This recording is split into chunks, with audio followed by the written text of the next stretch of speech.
That this white crocodile has managed to survive to adulthood in Australia. Tourists have been flocking to see the rare croc named Pearl since her discovery last month on the Adelaide River in the Northern Territory. Conservationists say Pearl is not albino but has a condition called hypomelanism.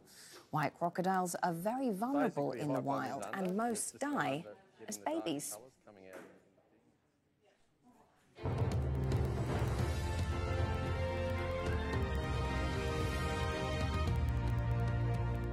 Quick look at the top stories now. Up to 100 people are feared dead after a rubber boat sank off the coast of Libya. Another 300 were rescued from other boats in the Mediterranean Sea on Tuesday.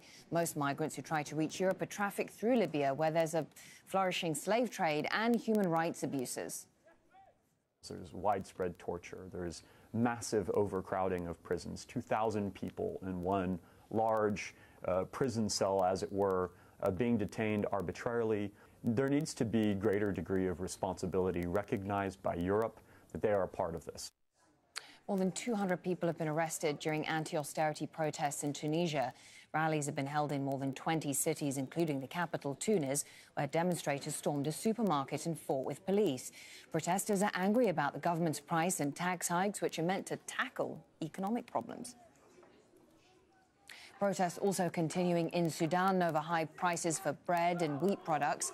At least 3 people have been killed since Sunday in fighting with security forces. The price increase is part of the government's effort to fight inflation. Well, moving to Myanmar now, where the military says its forces killed 10 Rohingya Muslims who were captured by Buddhist villagers and found in a mass grave in Rakhine State last month.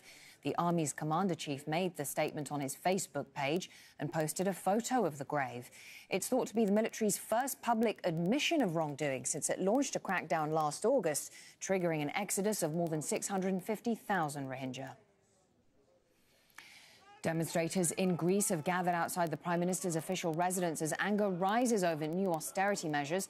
The proposed law could make it easier for homeowners to lose their properties if they owe money to the banks or the government. MPs will vote on the bill on Monday.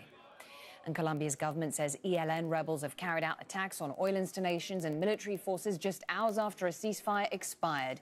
It suspended peace talks in response, and President Juan Manuel Santos has ordered his chief negotiator to return to the capital, Bogota. We'll have more on that story and everything else in the news hour. That's in about 25 minutes' time, so do join me then. Coming up next on Al Jazeera, it's Inside Story. Stay with us.